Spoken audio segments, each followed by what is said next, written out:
call this meeting to order. I welcome everyone back. I hope you enjoyed the month or so off since we met the last time in November. Is that correct? So we're glad you're here. We'll open our meeting. As this is a work session, in our meeting next week, Lonnie Taylor will be in charge of the invocation. Bubba Gregory, in charge of the pledge. Rita Crowder will be here to roll call. We'll have approval of minutes. Any announcements? We will need to amend the agenda next week to deal with the ARPA park security system. And I think we discussed that in budget and finance tonight. So we will offer citizens a chance to respond to agenda items. Dr. Satterfield will present the school report. I'll have a mayor's report. Committees will make their reports as is listed here. We'll have some acknowledgements as far as wine and liquor, and report of the debt obligation form CT 0253 on the state revolving loan involving the water department. There are a number of appointments. Does everyone have that in your agenda that we will be addressing next week? From the Board of Equalization, Highway Commission, Housing Authority, Industrial Development Board, and Water and Sewer. There will be 2 resolutions before the court next week. And I think Josh Scruggs, would you like to address that tonight as to what we'll be looking at? Would you like to come up and where everybody can see you?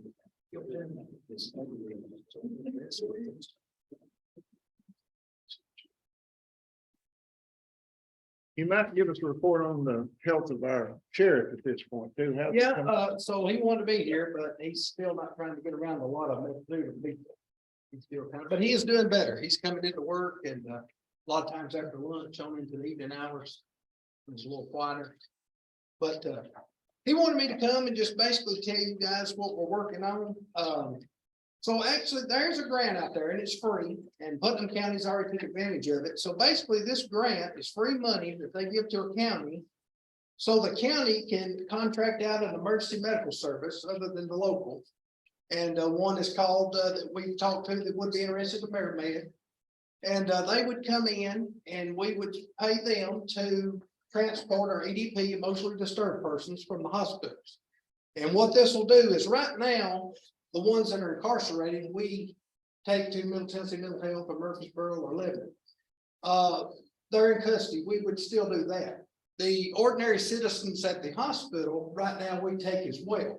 What this would do would relieve the sheriff's department of that obligation, and there would be qualified people to take them.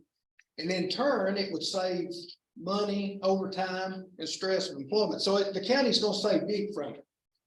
I don't want to put a percent on anything, but if I was a bet man, I'd say about 75–80% of the overtime would go down just by them doing that. And it's free money coming in from the state. So it's free to do it, and it's gonna save us money.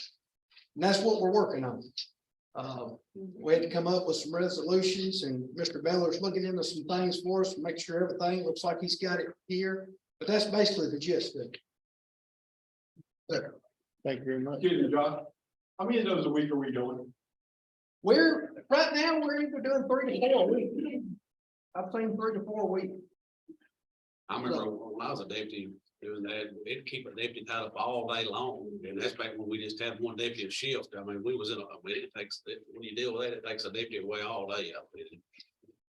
Right now on night shift is only 2 deputies. So this actually needs. Yeah, I mean, this This is a no-brainer. Yeah. Thank you very much.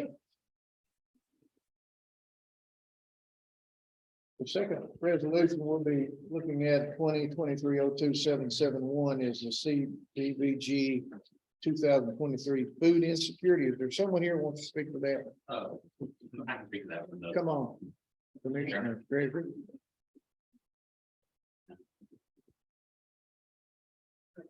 Thank you.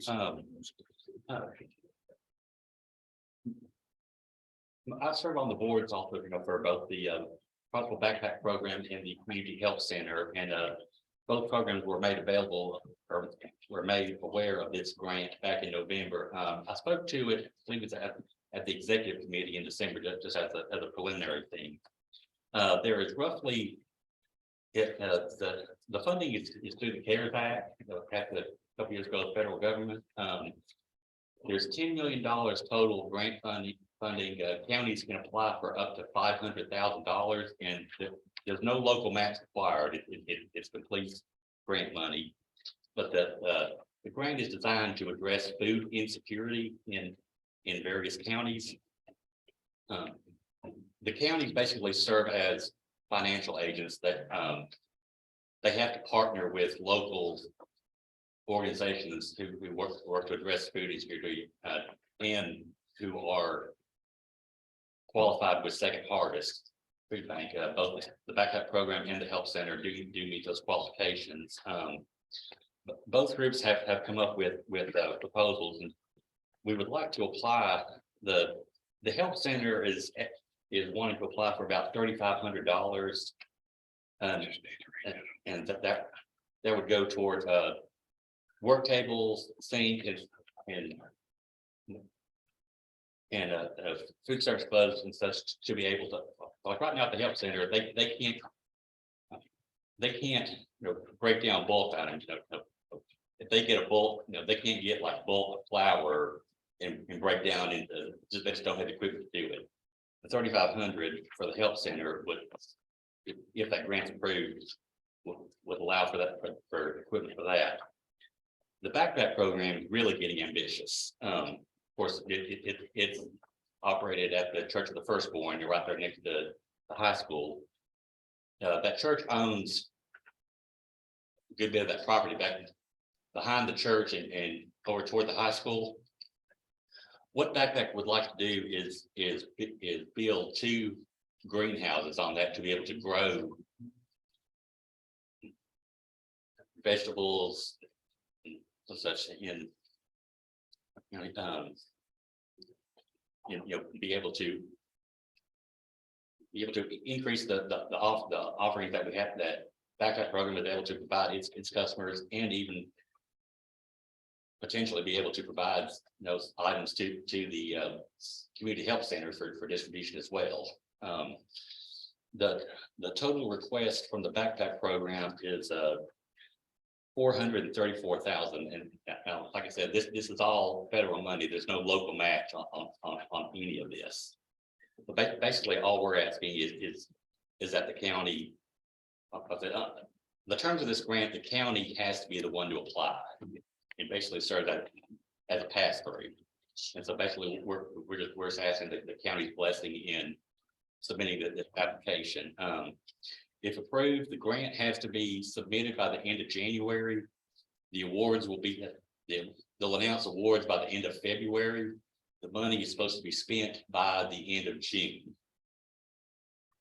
And another, Tawana Platt from the Help Center is here, and John and Kim Rowland for the Backpack program are here also. If there's any particular questions, they can probably speak to any of the individual items for their groups as well. Thank you, Chris. Any comments from representatives of Backpack? Are they want to put those housing things right down the road? On the road? No, it's, it would be, okay, you got the church here, the high school back here, the back here for Sloan. Then they own some of that property back Back in there? yeah, back in there. So, no, yes, it would not be on the road at all. But they will be put on the private property. Yes. Mr. Chairman? Yes. Chris, do you know who's going to be overseeing the administration of this grant? The Professional Selection Services Committee met on that first month.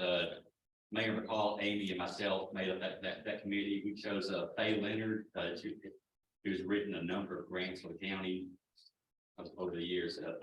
She will be administrating this one as well. It should be taking care of any of the accounting and making sure everything is approved. It'll see a list of what is eligible and what isn't in the actual resolution. just curious, was the county gonna be doing that, or is that part of it? There's a group that's gonna be doing that. The only involvement by the county is submitting the application, basically serving as a pass through for the funding.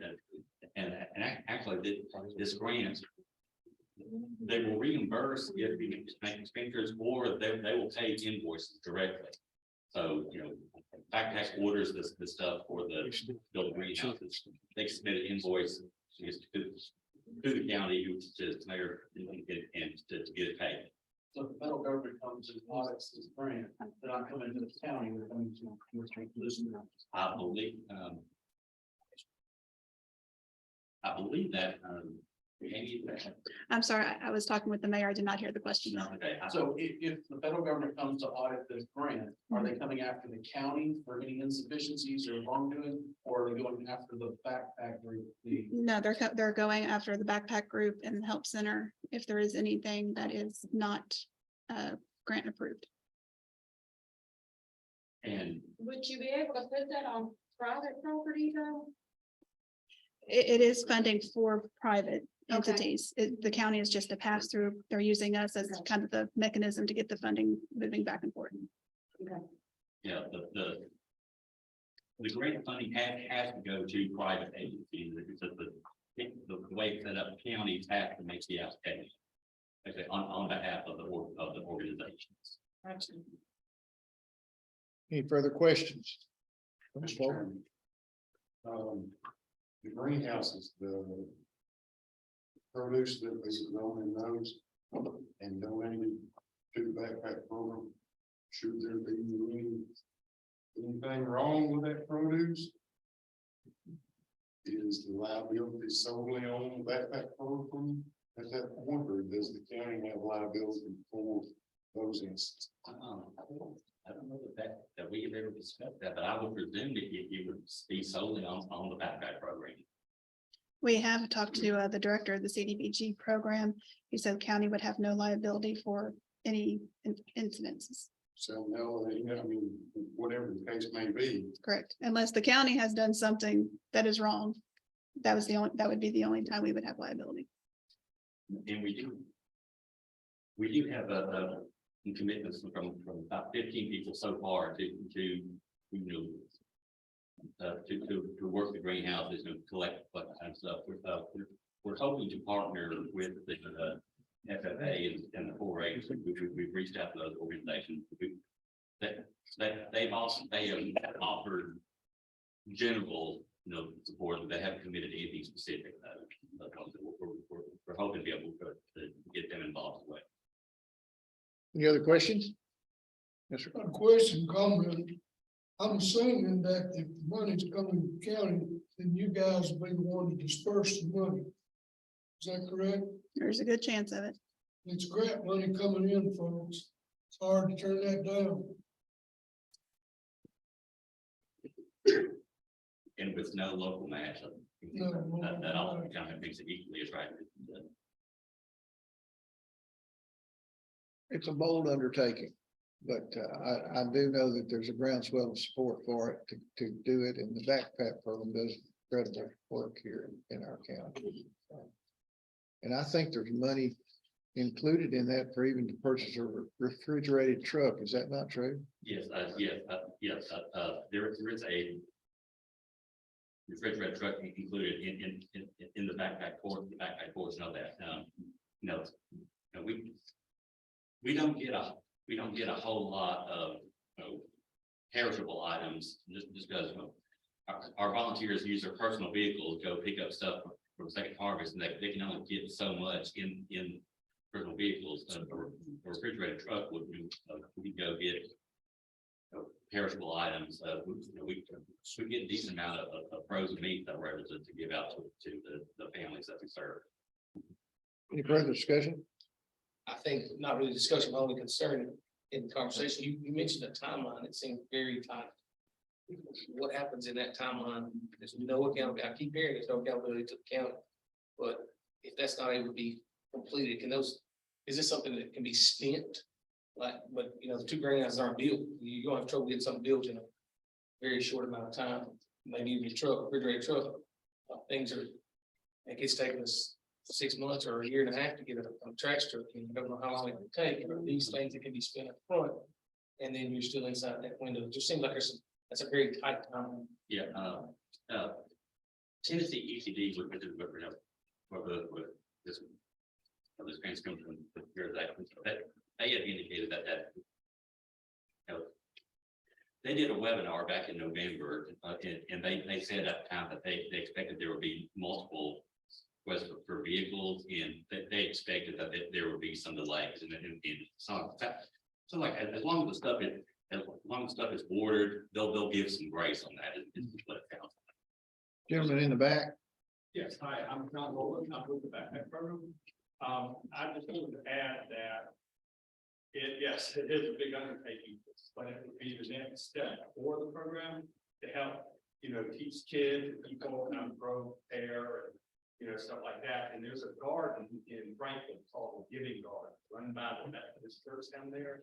They've been in business a long time. That is sort of the model that we want to get to one day.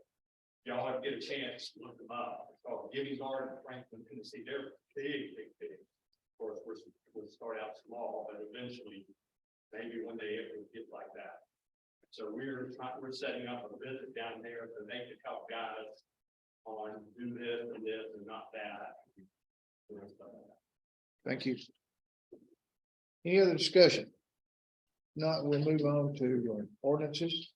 And I think Mr. Beller wants to address this first one. On this first one, it's been the last, just in the last 4 hours of my day, that there may be an issue with regard to the actual title owner to the property that in this application.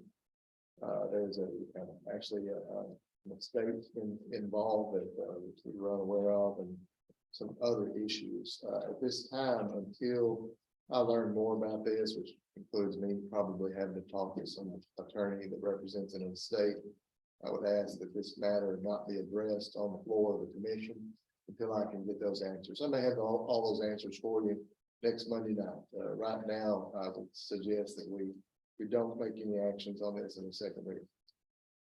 And it may be at the point where we amend our agenda that we pull this from our agenda next week. I'm not prepared to tell you to do that right now. Thank you, sir. Okay, on first readings, ordinance 264-2023, -01, rezoning of R2 to R3 on West Main. Who would like to speak to that? Leslie, would you mind coming up front so everyone can?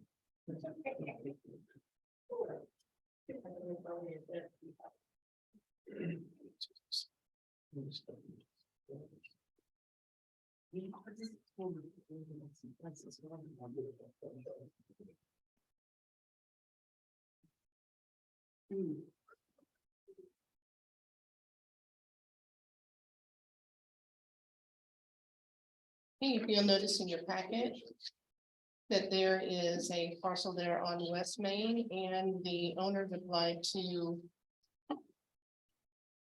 rezone this to R3, which would allow him to do multifamily dwellings. What questions might you have? Yes, sir. This is the old Scruggs property, the house burned here in the back, is that correct? I'm not aware of if you owns the property right now. The owner, if you look at your zoning, is owned by Dennis. Right now, this is the one I'm thinking. I think there was a house on it that burned like 4 or 5 years ago, something like that, and I think that's been on a lot of Scruggs family and some too.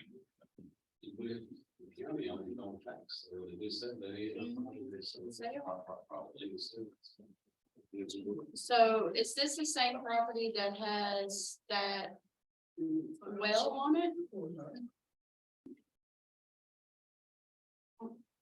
I don't believe that it has a well. I just want to make sure that was the property. That was when I was thinking. Yeah, where's the?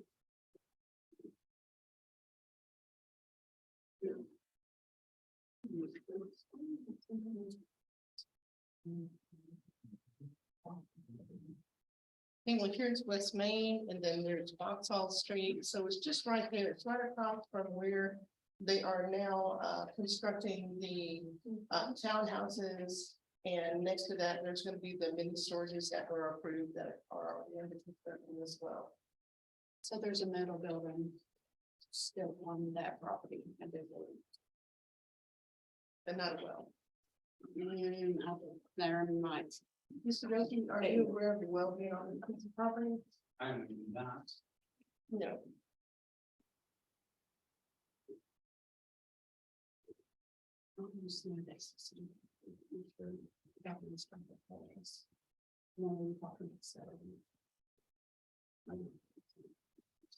Yes, sir. Is the lot size here on this contract correct?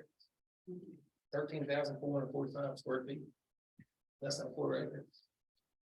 Yes, I measured that with the, property dealer. So we got some folks from zoning here. What all can be put in the lot size less than 4 acre? Honestly, not much. A lot of the properties up to that we've been taking from R2 to R3 is because of setbacks, since they can actually be within the correct zoning. And not be out of. What's the term when you believe, out of compliance? Student, Rosalie, on the R2 directly across from it, side of C1 on the map that we all have. Didn't we discuss some planning that actually is an R3? That's where those townhomes are. It had already been rezoned, that just hasn't been changed yet. No, actually, that's not an art. It is not, actually. It's No. just R2 for the townhomes. It's, see, Okay. the R2, basically, that's what's next to the post office. Okay, so that's. Any other questions? If not, this will be up for. Okay, Yes, sir. You know, have any intention what they're actually gonna put on? Be a duplex or what? Well, they can stay, but again, we know if you look at the zoning ordinances, what's allowed in an R3 for multifamily homes.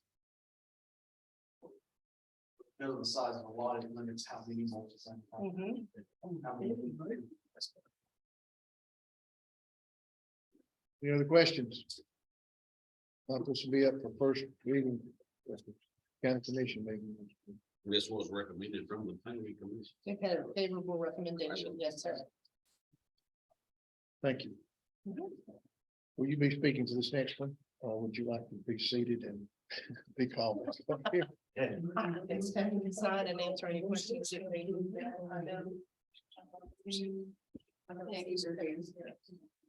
Are they? Yes, they are. Would you like to speak to this, or would you like me to do We're talking about ordinance number 3 now. Yeah. Ordinance 265-203-02, rezoning of A1 to R1 on Rankin Road. Is there someone here to speak to that?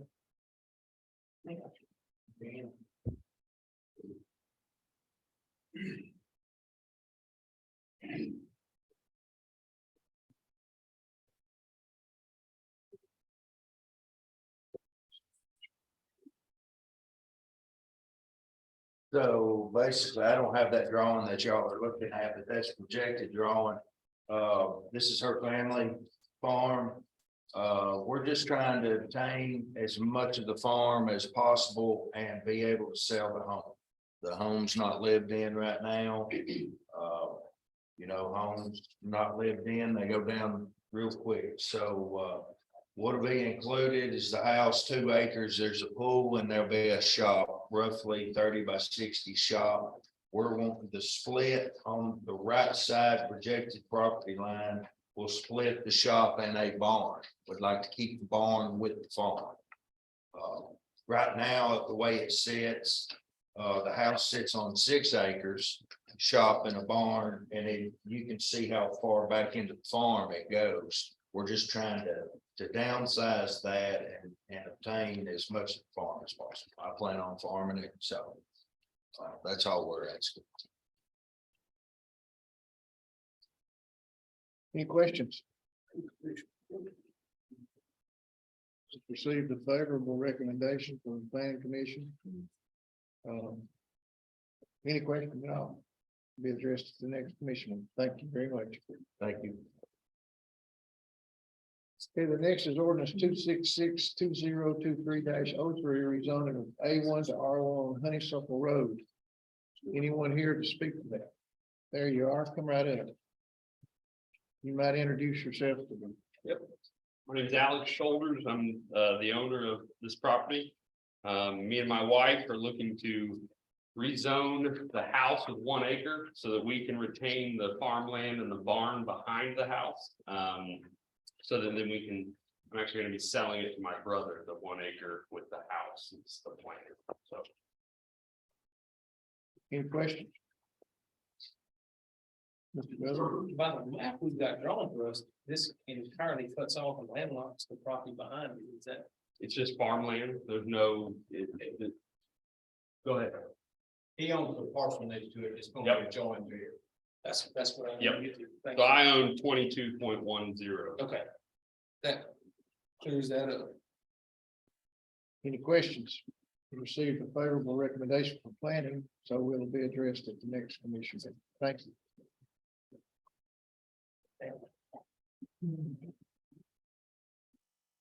Ordinance, number item 4 and 5, which would be ordinance 266-2023-03 and 267-2023-04. Address the solar energy facility, Mr. Seller, if you want to address these for us, please. What these two ordinances do collectively is they allow permitted uses in both the general commercial district and the general industrial district in Hartsville County. It defines what a solar energy facility is and has certain limitations on that. Right now, currently, we don't have anything in our zoning right now that protects us from any type of solar energy facility being put up, and so that's all this is. It was put forth to the planning commission in December and received a favorable recommendation. Does anyone have any questions? Let's go. So an area consisting of more than 10 acres. Correct. If a home sitting on 20 acres and the home put solar for It's got a itself, residential, it doesn't include residential. it's all about commercial piece of this. Correct. Ms. Gregory. I have a real issue with this one, and I brought this up at the December planning commission meeting, and I'll bring it up here. I find it very suspicious that this came out this came before planning commission not 2 weeks after Enbridge had a meeting and said they want to put 80 acres of solar out on the ground. Is that a question? That's not a question, that's just that's an observation, and you know, There wasn't nothing on the books at that time that defined where solar could go or anything. This is what we're trying to do. Well, Just find an area to put it. well, I have no problem defining it, but it looks to me like you're trying to kneecap Enbridge. Succinctly put, gentlemen, we've tossed the idea around of overhauling our zoning for several years now. And I don't know what movements have been taken to do that, but there are a lot of gaps, as we found out during the recent venture that we had with a particular mining company. So we take a lot of these, each one as we can, as we become aware of these situations. And that's simply, there'll be at some point more of these coming down the road. Some of them, and I don't know, Ms. Rosalie, maybe you could speak to that. Yes, sir, Mr. Thomas. So to help out here, whether we were to pass this as a commission or not, will not change whether the pipeline can put theirs in or not, because theirs is going to be servicing their pumping station. It's then an accessory to what they already have. Zoning already in place says that is permitted and they can do that. This is merely stating that if a private entity comes in on 10 acres or more doing solar panels for their use, it is considered a solar farm, and then here's where that solar farm is. So the two things are completely separate. So when they occurred is irrelevant. It may look suspect. I know both in codes and zoning subcommittee and in planning, we've been talking about trying to get some of these ordinances in place instead of fighting fires as things come up. Looking ahead at what we have holes and fixing those. I know in code and zoning, we started our last meeting, we're starting with residential, and we're working to clean up and combine both the county and the old city parts of ordinances.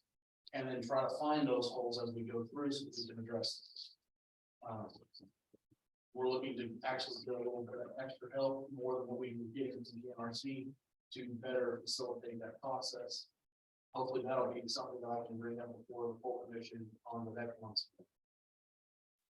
Any other questions or comments? Say again, if you don't mind, we said that this would, if a private entity wants to come in and put something where this ordinance would apply. I don't know what further you're looking for. No, just, you would set, this one would apply if a private entity wants to come in on something, put something on more than 10 acres. Yes, it is stated in the ordinance. It defines what a solar farm is and where a solar farm can be put as far as zoning. So why would that not apply to what Embers want to do? Because that's one of the Embers utility that already has a pumping station that this will be furnishing electricity for. It's now associated, it's a secondary part of what they already have. Listed in zoning, in all zoning territories, our residential, agriculture, and industrial, all say that utilities with secondary uses are permitted. Already stated. This does not change that. This applies to outside of utility. Okay, that was my question. Thank you.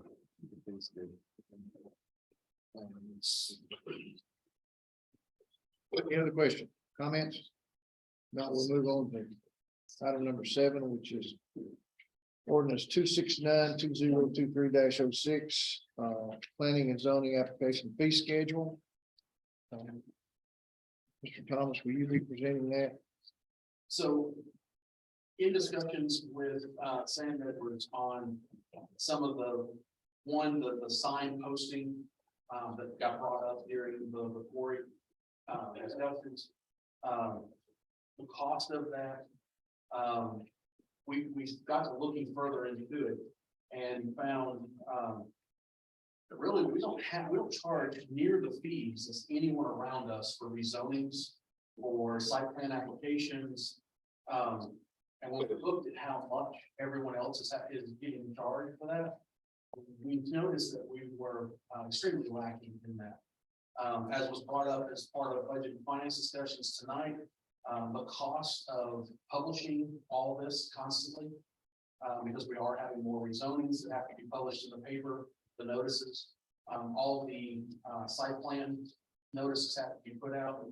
So we're looking at a way for the county to capture some of that money that's being spent that doesn't benefit the county per se. It benefits the individuals who are making those requests. And so what we've done is actually done a rezoning process. This has come through planning and the code and zoning subcommittee.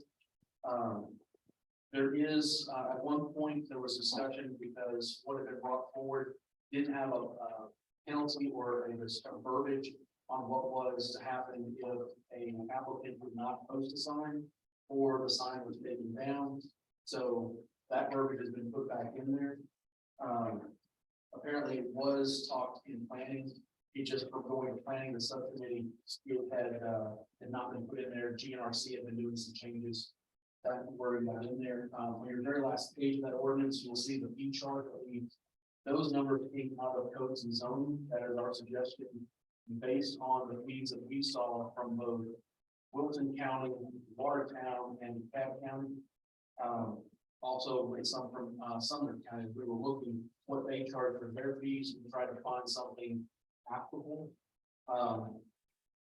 And so that is what those fees are there. The public notice sign deposits. If a person were to return the metal sign undamaged, they get that fee back. So that is only collected if there's damage to the sign. Sam has found some, metal signs that are 2 foot by 2 foot. Those signs will have a header, kind of like a real estate sign will have. So the main sign is just a generic information. The top of it will say what's going on. So whether it's a rezoning, whether it's a site plan, situation. And so those will be changed out and it should help their, that department's budget quite a bit. All fees would still go into the 101 fund and then would have to be budgeted out to that department. Just like all the current fees are set up. Any questions? What are your fee charges now? Like, go down there and tell me what they are now. Speak to that. I was thinking, supposedly, The only charge currently that we have is for a rezone application, and that is $100.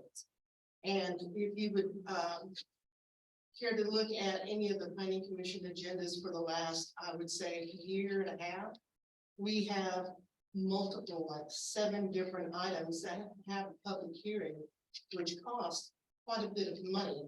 So this would definitely help defray any of that cost, and instead of it, we would go over budget for our public hearing notices, honestly.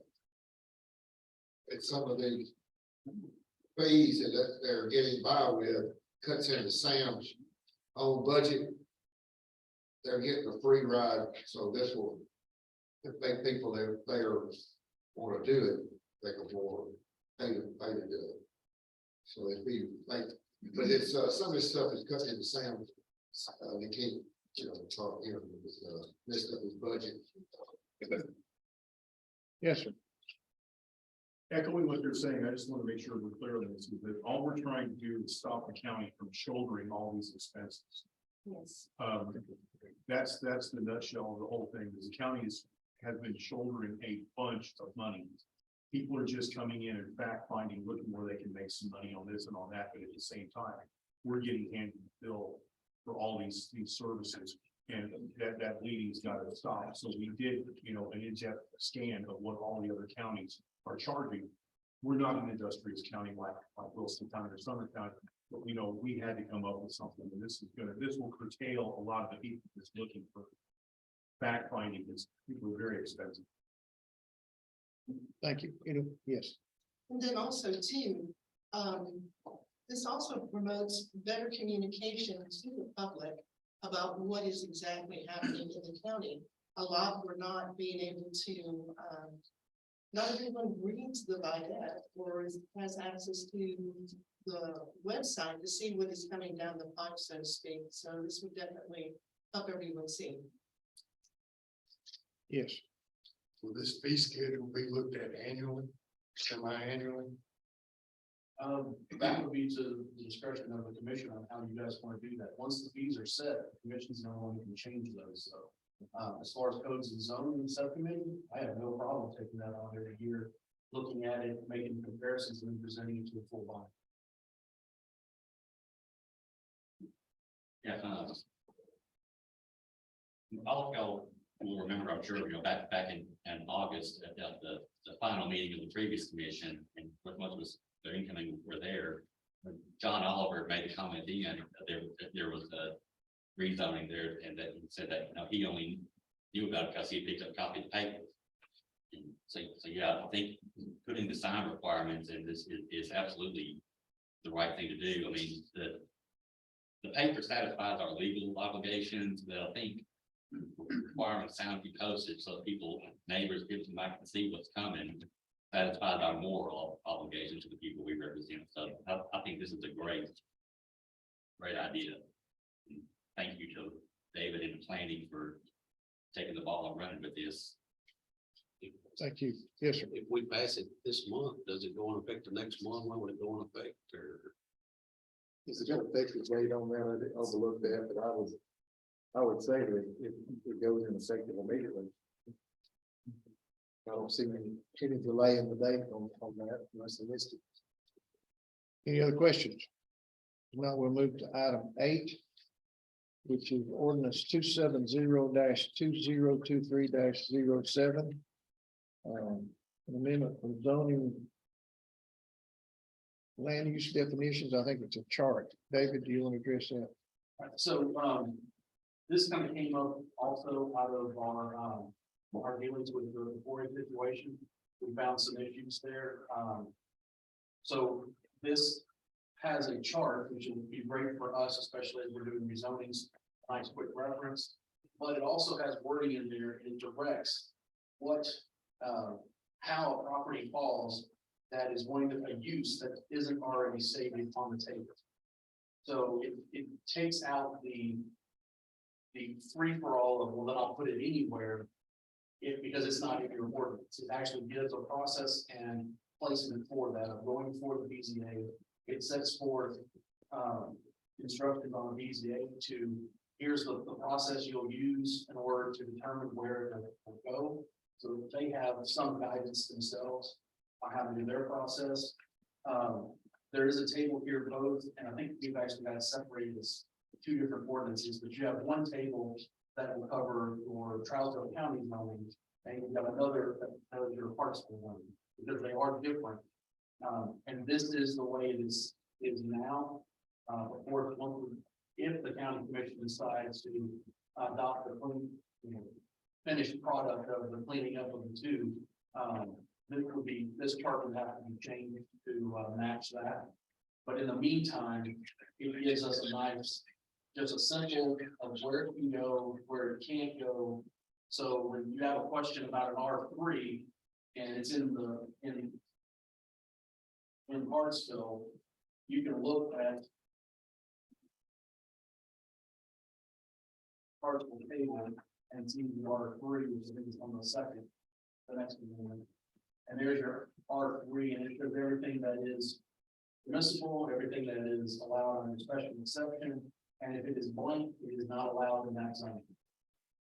Now, on some of the residential, those limits vary based on the amount of property there. And that is something that we couldn't really get in the chart to show that, because it's a little difficult just the way to chart it out. So we try to keep it simple, quick reference. And I think that the main part of this, besides that quick reference, is that wording of what to do with items that come in that don't have a place already inside. It doesn't just leave a hole there. I think David has addressed both of those ordinances. So any questions about the charts that are going to make it simpler to understand? Yes, sir. There's no changes. I mean, this is exactly what is current. Correct. Everything in both these charts is currently under our pieces. It's just put inside a chart. Just under a more readable, friendly format, as I understand it. So as it sits though, you won't see solar farm on there because it hasn't passed yet. But you should find, I think the last one we did, amendment to it was in the Trousdale, and there should now be a section there in industrial for mining activities and related services. And that falls under a special exception in M2. And that was the last ordinance that passed through here. So as of that ordinance, this chart is up to date. This chart can be amended and should be amended, might I add. As we pass ordinances, there should be attached to that ordinance amendment to amend this ordinance also, so that the chart can be kept up to date as we pass new ordinances on zones. Further questions or comments? And we'll move on to budget amendments. And we discussed and to be voted on as next commission meeting. Amy, would you like to address these different budget amendments, please?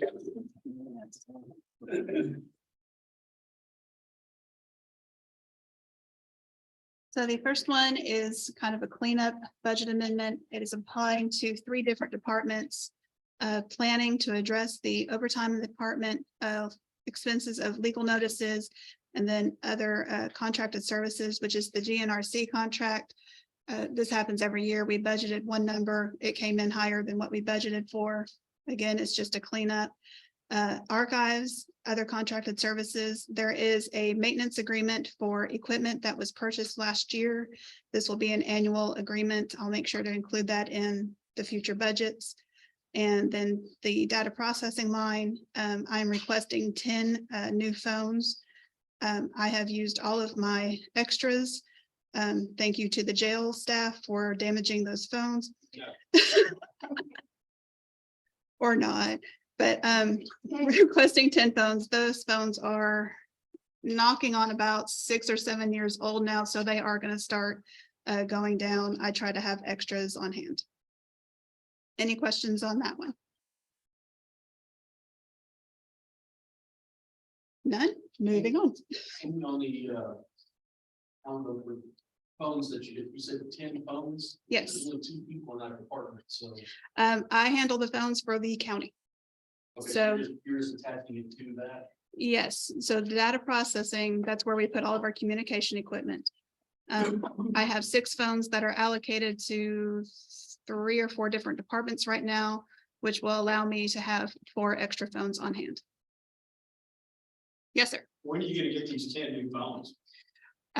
When you approve them, I normally get them in my office in about a week after I order them. I'll call. Please don't use them all. Any other questions on? Are you saying I need to request 20? Any other questions on 101-08 FB? Not, we'll move to 101-09 cleanup entries. Again, these are cleanup entries. The jail has used quite a bit of its overtime, trying to move some funding to that line item to get them through the year. Because of the vacant positions in the guard line item, I can move some money from there over to overtime. And as far as the senior center amounts, there was a miscalculation when I worked up the budget. It was an oversight on my part. Just moving funds from one line item to another. Nothing's coming out of fund balance for this. Questions? Shane's making a lot of money over time.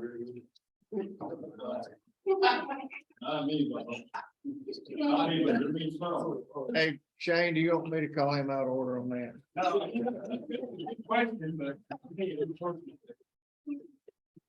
Okay, 101-10G senior center grants. Again, this is grants for the senior center. Most of you remember the grocery program that runs through the senior center. They help about 31 persons every month. Both of these grants will cover that funding. The first one listed is additional ARPA funds from the state. This is not county ARPA funds. This is state ARPA funds that is going towards the senior center from their GNRC program. This will cover them through June of this year. The second entry there is from the CARES Act, again, from the state, not from the county. The CARES Act grocery program that we have been working with, and they extended that program to September of 2022. Questions? No questions? Next one is 141-02 transportation.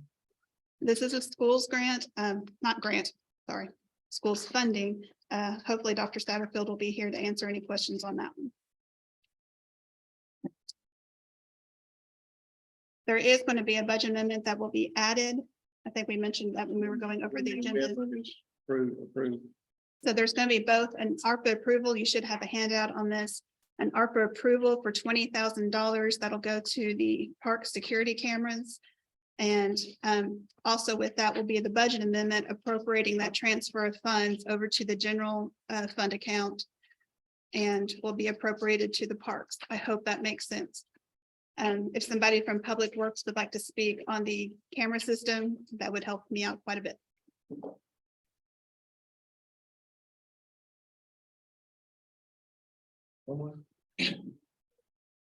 We discussed putting new camera system in the park. Public Works meeting the other night. We're gonna be it. Well, all the new equipment was when we do, playing around and the new light and all, we do the new camera system. We got down there and they was on this. If we follow one case or whatever, I think it occurred crime, then it occurred to both, I do have a lot of bad. And I'm thinking money is going to this on these, simple. Yeah, the county actually got an extremely good price on this stuff. Function for these cameras and for the licensing is for algorithms they look at. If you can pay a whole lot more for the same feature. If it was a Motorola that big one product, you would pay 4 to 6 times that amount of money. The one piece I wanted to look at down the line is possibly adding LPR, which is like license plate recognition. But however, there some of these cameras will have things of that nature, which is really good. Having all the cameras online and then having the new ones with analytics online, being able to do that part will actually improve a lot. We did talk about some possibility of having some additional signage as well as what giving, letting people know, it's one and done. On behavior. This will help report that. Where's the hub actually going to be like the base system? They're going to be what you can actually look at. Might know. You'd have to ask Cliff where he's going to locate that, but it's also going to be redundantly on the cloud as well. So if something happened to the NVR, you wouldn't lose anything, it would still be cloud based. That's the big win on this. Something about it, go use phone, all that, and that, if you put your phone there, that way you can go down there right there and say something. There will be a physical NVR somewhere, we just don't know whether it'll locate. So I know right now, closet in this building. Yeah, the base system for out here is in there locked up and nobody seems to have a key, but maybe one person. 2. You got it? Yeah. But, again, that's something you guys can as far as getting cloud access. Oh, it definitely needs to happen. I'm just saying, right now, we ain't got no way to get to anything. As I am out and about, this issue of security at the park comes up continuously. And as we invest 1.2 million in Trade Park, it's even more incumbent that we have more eyes on what's going on down there. And as I understand it, the vendor here has really offered us a very reasonable solution to that problem, or at least to the cameras. Any other questions? Sorry, I didn't mean to speak over you. The additional signage up in the park, though, with notifying people that the premises are under video surveillance at all times should curtail a whole lot. I mean, people have standards over the A-ball field, and they look for me, this will be all over. I don't think they're there. I'm just not letting kids score about this will be all over. There'll be very few places, if any, you can go to and not be on camera. One question on this, during the public works meeting, when they're asking how many cameras they would have total, so they didn't have the answer to that. Do we have an answer on it? They're rehabbing several current cameras, and along with that, they find out how many of the ones connected we rehab that they currently own. In addition to the new ones, he'll have a hard number. He doesn't have that hard number yet. He's off his work. Okay, thank you.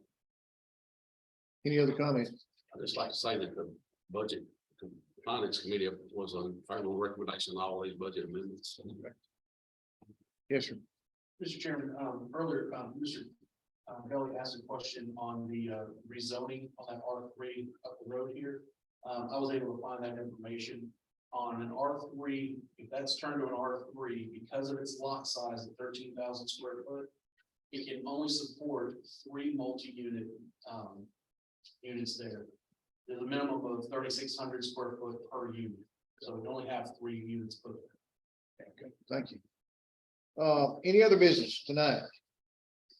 thank you all for allowing the meeting to move along tonight. Yes, sir. In our earlier meeting, we discussed the courthouse over here in Bluebell. This one has pictures showing you the problems, some of the problems we've got over there. It was mentioned that maybe several of the commissioners should go over there, take a look at it for ourselves, and then write a letter to Mr. Boucher. Email me fine, just email me, that'd be great. And begin to take, hold of these people in account for what they're doing. We paid them up front, which was a terrible mistake when we paid them all of it, but that's beside the point. Now we gotta live with whatever happens. But we need to do that as soon as, you set a date or whatever. I know I'll be there. But it needs to be done, it needs to be done in the next few days. The longer we wait, the worse it's gonna get. I have a key to the courthouse. I don't mind if y'all wanna, whoever wants to go tomorrow during the day, if you can go, or even if it's tomorrow afternoon. I think it's better if you go during daylight hours where you can see everything and see the sunshine coming through from the roof. Not gonna ask how many kids go, but I definitely can go, whatever time it's. It needs to be done, it needs to be done soon. And a lot of the work probably can't do. Right. You know, it might be well that Cliff accompany you because he can point out some things that you might not just see right off the top. I have And sent him a message as well to see, you'll to find, try to find out when he's available. you'll find him very cooperative. Mhm. Whatever commissioner need to send you an email. or just Well, let us what I know would- that one group. What I'd like to do, either or, but whatever your findings are, what you see as far as the things that are in disarray, disrepair, that's damaged. Just basically record what you see in just a short email, just send it to me. What that does, that gives me a factual basis for what I'll need to do next. So we can send you one email with everybody Either signed. one, right, that'd be fine, or just or designate one person. Yeah. Just that weekend. Just, she's gonna send me some other information and I'll go ahead and get started on the file and working toward what we need to do. Public comment, anyone here this evening? Thank you for coming. You're always welcome to come to these meetings and hear what's going on and have an opportunity to express your feelings and your opinions. If there's nothing else, I'll entertain a motion to adjourn. Second, this motion